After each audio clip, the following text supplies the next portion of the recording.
Girando os temas do nosso programa de hoje, a farsa de Lula candidato finalmente acabou. A cúpula do PT aprovou por unanimidade o nome de Fernando Haddad como substituto do presidente. A Executiva Nacional da Legenda só tomou a decisão após o aval do próprio Lula, que está preso em Curitiba. O ex-presidente, no entanto, escreveu 3 cartas. Uma para o PT, uma para Haddad e outra para, palavras dele, o povo brasileiro. Mas também pode ser para o eleitorado do PT.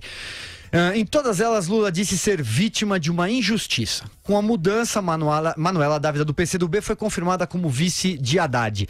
Alguns militantes petistas estão, nesse momento, em frente ao prédio da Polícia Federal em Curitiba, num pequeno ato de lançamento da candidatura de Haddad. Começaram a falar por volta das 5h20 a presidente da Legenda, a senadora Gleisi Hoffmann, e o próprio Haddad. Só lembrando que o prazo para que o PT trocasse seu candidato termina às 19 horas desta terça-feira. O partido tentou a todo custo postergar com diversos recursos na justiça, mas não conseguiu. E aí, Andreasa, será que o Lula vai conseguir transferir os votos para o seu cavalo, para usar a sua expressão? É uma pena eu estar por telefone hoje, Silvio, porque eu ia simular aqui um cavalo na raia, correndo, treinei, me preparei para isso. Finalmente foi dada a partida, finalmente soltaram o cavalo na raia para fazer a corrida, para receber esse corpo, para receber esse espírito. A gente vem tratando da estratégia do Lula há muito tempo, há meses. Esse programa aqui se dedica há meses a essa miserável estratégia do Lula, essa estratégia imoral, antiética, mas, segundo a análise que eu faço, brilhante do ponto de vista político eleitoral. E agora chegamos a esse momento, Silvio. O Lula vai correr os trâmites judiciais que lhe cabem, cultivando a ideia da vítima, mas passa agora o bastão formalmente para o seu candidato, para o seu ungido Fernando Haddad. Já está liderando aí os trending topics do Twitter, aquela fala que eu insisto aqui, e peço perdão ao ouvinte, Haddad é Lula, Lula é Haddad, mas é o que será martelado doravante diariamente na cabeça do brasileiro. Vocês conhecem muito bem a minha ideia a respeito. Acho, infelizmente, lamento por isso, porque é mais uma fraude, é mais uma tentativa de desqualificar nossa democracia, mas acho que vai funcionar. Eu faço uma projeção aqui, vocês conhecem, de que o Haddad crescerá rapidamente, se tornará um player importante nesse jogo. A partir de agora, com essa transferência do Lula, especificamente no Norte e no Nordeste, embora não possamos desqualificar a reconstrução do Haddad em São Paulo. Ele vem crescendo nas pesquisas para presidente em São Paulo. Então, é um adversário real, não à toa, já está no foco de todos os adversários apanhando, mas isso é assunto para outro momento. Marcelo Madureira, e aí, hein? Finalmente o PT agora tem Haddad oficial, candidato oficial, e não mais uma fake candidatura. Pois é, o candidato cavalo, mas no sentido, digamos assim, espiritualista do termo, como o Andreasa já esclareceu aqui, né? O cavalo é aquela pessoa que incorpora uma entidade. No caso, a entidade é Luiz Inácio Lula da Silva, esse Exu caveira, né, da política brasileira. Bom, eu não compartilho muito da opinião do Andreasa, ou do vaticínio do Andreasa. Eu não creio realmente que o Lula consiga transmitir tantos votos assim para o candidato Haddad, também conhecido como Andrade. Eu realmente acho que eu não acredito nessa automação, mesmo porque eu acho que o povo, de uma maneira geral, ficou mordido de cobra, né, com a indicação da Dilma Rousseff, por exemplo. Foi a última indicação do Lula e deu no que deu. Então essa transferência não é tão simples assim. Eu acho que existe uma diferença absurda, né, entre um camarada que é eleitor do Lula, votar no Lula, e na impossibilidade de votar no Lula, votar no Haddad ou qualquer outro indicado do Lula. Sinceramente, eu não acho que é uma coisa assim tão trivial. Né? Por isso que eu tenho observado, posso estar errado, mas eu tenho observado um aumento, uma transferência do Lula para o Ciro Gomes. né, que nordestino também, de Sobral e tal, que também tem um discurso, digamos assim, de esquerda, mais cabra macho, sei lá, enfim, essas coisas aí. Não acha não, Silvio? Pois é, bom, Vera Magalhães, são 27 dias até as urnas e finalmente o PT se rendeu à realidade, né? Talvez porque a data chegou, né? Expirava hoje. A contragosto, ainda hoje havia quem advogasse uma extensão desse prazo até o dia 17. Existe, na verdade, um recurso com o ministro Celso de Mello para isso, mas eles resolveram não correr riscos, se anteciparam, fizeram esse ato que está acontecendo neste momento. Nesse momento estão discursando na frente da PF em Curitiba, Haddad, Gleice Hoffmann, Manuela Dávila, que finalmente saiu do banco para também assumir como vice do Haddad. A Dilma Rousseff está lá, por mais que eles tentem esconder a Dilma, né? Porque se Haddad é Lula, é mais lícito afirmar que Haddad também é Dilma. É o novo poste do Lula, é o poste redivivo, é a tática do poste reeditada. É uma coisa muito boa, viu? Exato, uma coisa muito boa para os adversários, né? Lembrar a Dilma, não para o PT. Eles fazem questão de bombar a hashtag Haddad é Lula, mas a hashtag Haddad é Dilma permitiria lembrar a recessão econômica continuada do governo Dilma Rousseff, a falta de liderança política que a levou ao impeachment, as pedaladas, a nova matriz econômica, aquela decisão de baixar a tarifa de energia elétrica na base da canetada, que resultou depois, na verdade, em um aumento da tarifa de energia. O petrolão, que vigorou durante os governos Lula e Dilma, até ser descoberto pela Lava Jato. Então, eu acho que de agora em diante, com o Haddad finalmente entrando em campo, os adversários vão ter de mostrar quem é o Haddad, mostrar que a sua gestão foi avaliada negativamente em São Paulo, tanto que ele não conseguiu nem ir ao segundo turno quando disputou a reeleição, e mostrar os feitos do governo Dilma Rousseff, né? Que o Michel Temer, graças a um governo igualmente ruim, conseguiu apagar. Mas eu acho que agora é a hora de resgatar. E aí, a política vai continuar sendo terceirizada, e agora terceirizada direto de trás das grades, direto da carceragem? É isso que o Brasil almeja depois de todo esse período conturbado que viveu na sua história recente, de impeachment de uma presidente, de um ex-presidente atrás das grades? A gente quer colocar no governo, então, o emissário destes dois, da empichada e do preso. É disso que se trata? Eu acho difícil que isso emplaque com tanta facilidade. Eu acho que uma vez mostrada esta realidade, que é o candidato que representa uma presidente que foi tirada pelo Congresso com o apoio da maioria da população, porque as pesquisas na época mostravam que a maioria era a favor do impeachment, e um presidente que está preso por corrupção e lavagem de dinheiro, estão indicando este candidato, que se chama Fernando Haddad. É isso que se quer? Então eu acho que tem uma parcela da população que mostra que quer, as pesquisas mostram isso, mas diante do resgate do que foram os governos petistas, isso pode arrefecer, isso pode beneficiar outros candidatos. Eu acho que vai haver uma pregação de voto útil em dois campos, em dois polos daqui por diante. Um deles é na centro-direita, aqueles que vão dizer que o Jair Bolsonaro é muito extremo e pregar um voto mais moderado neste campo.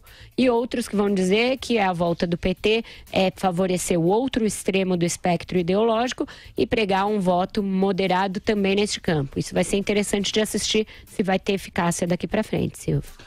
Você falou da ex-presidente Dilma Rousseff, e o nosso produtor, o Bob, tem uma surpresa, mas eu vou deixar para o final do programa. Portanto, quem nos acompanha em áudio e vídeo, não perca. Não perca, porque ela reapareceu. Andreasa, volto contigo com uma questão aqui. O Haddad entrando em jogo, entrando em campo oficialmente. Você disse que acredita talvez num crescimento dele a partir de agora. Você acha que ele vai disputar ali palmo a palmo com o Ciro Gomes esses votos? Você acha que eles tendem a se digladiarem em algum momento na TV, no rádio, nos debates? Ou você acredita em algum tipo de jogo casado aí entre eles? Silvio, antes eu queria insistir na tecla. Eu falei sobre isso semana passada, a Vera falou agora brilhantemente. É inacreditável que a Dilma Rousseff não esteja no centro do debate público eleitoral. e que o trauma que ela representa, o trauma recente, não seja explorado pelos seus adversários. Eu acho inacreditável. Sobre a formalização do Haddad, a gente vive agora um momento verdadeiramente dramático dessa eleição. Uma das amarras do tabuleiro eleitoral, aquilo que via prendendo os números em pesquisa, acaba de ser solto, acaba de ser desamarrado. É um momento decisivo. Esse em que o Haddad se apresenta, pisa firme como cavalo, recebendo o corpo, o espírito, encarnando o Lula e iniciando essa trajetória agora livre, solto, para representar o seu papel. A possibilidade em que eu acredito de ele receber com grande volume a transferência de votos do Lula, o colocaria, segundo eu vejo, com vantagem sobre o Ciro Gomes. Inclusive porque esse movimento que levaria votos ao Ciro Gomes, ao Fernando Haddad, faria também com que o Ciro Gomes perdesse. Quer dizer, aquilo que a gente falou aqui, uma espécie de voto de escala, para usar uma expressão da Vera, que posou no Ciro nesse momento de dúvida, de ambiguidade, enquanto o Lula não se apresentava, mas agora, Haddad apresentado, me parece natural que esse voto migre para o Fernando Haddad. Isso num cenário ideal, perfeito para o lulopetismo, segundo o projeto, porque eu realmente acredito que o caminho do Haddad vai ser tranquilo de agora em diante até o segundo turno. Mas pode acontecer de haver uma espécie de canibalização à esquerda. Pode ser que haja resistência ao Fernando Haddad mesmo. Agora vai se verificar aquele componente, aquela variável que era que faltava no tabuleiro eleitoral. Pode ser que o Ciro, que vai fazendo tudo corretamente, brigando pelo eleitor do Lula, seja mais resistente do que a Marina Silva, que está em decomposição, e que possa brigar diretamente com o Fernando Haddad por essa vaga. O crescimento do Haddad me parece incontornável, mas pode não ser suficiente para colocá-lo no segundo turno, nesse caso, porque o Ciro resistiria. O Ciro já ataca o Fernando Haddad. Não pode atacar tanto, porque se for o segundo turno vai precisar desse apoio. Mas não vai ter jogo de compadre entre eles. Eles estão, a rigor, disputando uma vaga a da esquerda no segundo turno. O que me parece duvidoso é se o Geraldo Alckmin, que não pode ser descartado, tem que entrar nessa briga. Se a briga dele é por esse lugar aí. Ou se não deve insistir na disputa pela vaga que todos dizem que é do Jair Bolsonaro, mas eu digo que não é. Não existe vaga garantida 27 dias da eleição no segundo turno. Pois deixa eu jogar um pouco de combustível aqui então na discussão. Uma agenda no interior de São Paulo, Ciro Gomes citou a derrota de Haddad em 2016 na disputa pela Prefeitura de São Paulo, e a Marina Silva também tirou uma casquinha, afirmou que o ex-ministro terá de vir para o debate e explicar por que temos 13 milhões de desempregados, Vera. Exatamente, ele não vai ficar nessa situação confortável em que esteve até agora, né? Haddad é Lula, e ali, né, meio protegido, sem os debates, sem as sabatinas. A partir de agora, Haddad é Haddad. E eu acho que é importante que a gente aqui também comece a tratá-lo como Haddad.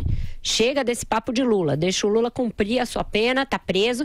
A mistificação é tamanha que a conta do Lula está sendo usada para tuitar as coisas do Haddad. Então quem segue o Lula, de repente se depara com o discurso do Haddad. Eu acho que aqui a gente tem de evitar a todo custo essa mistificação. Haddad é Lula para eles. Aqui Haddad será tratado como Fernando Haddad, ex-prefeito de São Paulo, ex-ministro da Educação, não foi ao segundo turno, etc, etc. Os adversários vão passar a tratá-lo assim e a lembrar a sua condição de poste. Lembrar que agora ele foi ungido na carceragem e anteriormente foi ungido na casa do Paulo Maluf, com um beijamão ao Paulo Maluf. E isso também haverá de ser lembrado.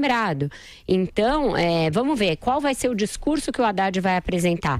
Vai ser o discurso do Haddad acadêmico, do Haddad moderno, da Vila Madalena, ou vai ser este discurso do emissário do preso, que tem um projeto do preso para o país, um projeto que inclui, inclusive, está muito claro isso, vamos libertar este sonho, vamos colocar o judiciário na caixa, vamos colocar a imprensa no seu lugar. Então, um discurso claramente autoritário, intervencionista, que está consignado num programa de governo. Tudo isso vai ter de vir à baila agora. As idiosincrasias de todos os candidatos estão postas. Agora, o Fernando Haddad vai ser apresentado as dele. Marina e Ciro têm interesse em fazer isso, mas eu acho que também o Geraldo Alckmin. Uma parcela do infortúnio tucano nessa campanha é que ele perdeu o discurso do antipetismo, perdeu para o Bolsonaro. Resgatar um pouco desse discurso talvez seja uma maneira do Geraldo Alckmin também atrair para si algum tipo de voto útil. O voto útil daquele eleitor do campo azul, que hoje pode estar com Bolsonaro, mas pode achar que num segundo turno entre Bolsonaro e Haddad, o Bolsonaro pode perder e ser o tal passaporte para a volta do PT. Como vai ser martelado daqui para frente. Então, bater no Haddad para o Geraldo Alckmin significa atrair a confiança de um certo eleitor do campo azul que hoje não está com ele. Então, também tem isso, né? Ele não precisa tirar voto do Bolsonaro apenas batendo no Bolsonaro, mas se mostrando para esse eleitor como alguém que está do lado oposto ao do PT. E aí, Madureira, sigo com você. Algumas considerações. Realmente agora que o candidato é Fernando Haddad e o PT tem que dizer o que vem. Ou seja, tem que explicar primeiro para a sociedade brasileira o que o PT pretende fazer para tirar o Brasil desse encalacramento que eles mesmos colocaram.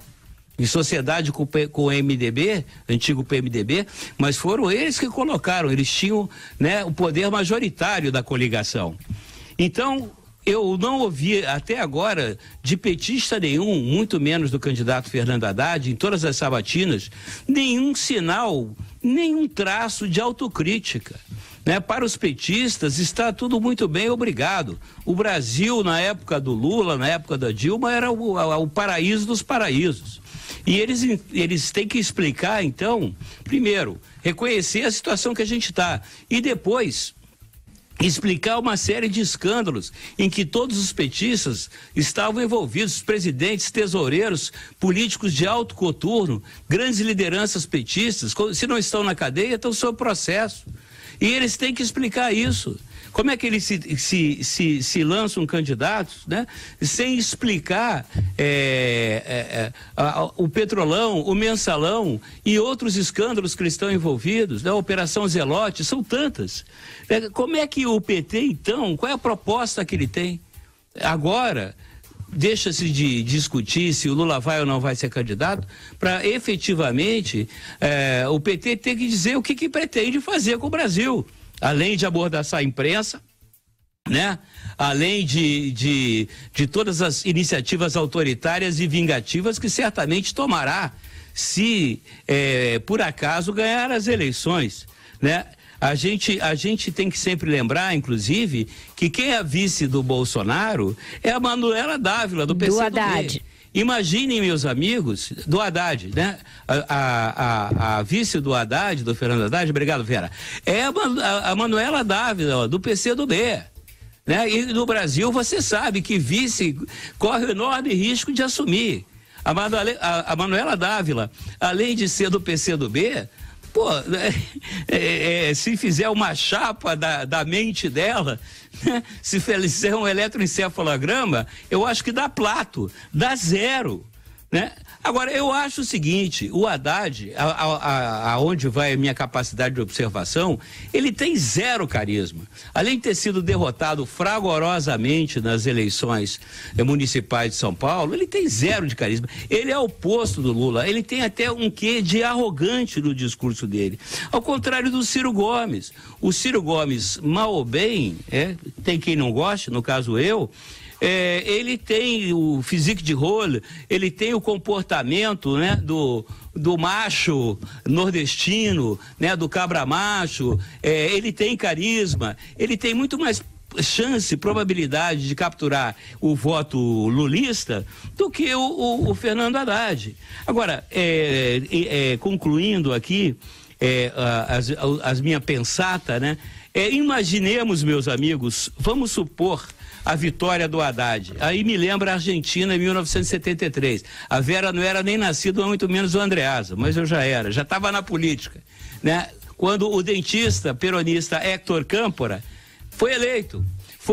O Perón estava no exílio, ele trouxe o Perón de volta, perdoou o Perón dos crimes dele e se dizia, né, que era Héctor Câmpora no governo e Perón no poder, como era de fato. O que aconteceu? O Perón morreu, né, assumiu a sua vice, a Isabelita, a mulher do Perón na época, que se juntou com o famoso mago José López de Rega, um cara que era um bruxo mesmo, e transformou a Argentina num caos total que acabou desaguando numa sanguinária ditadura militar, que inclusive ceifou a vida até de brasileiros. Então, esse pode ser o caminho escolhido pelos eleitores que venham a optar realmente pela chapa petista PCdoBista, né?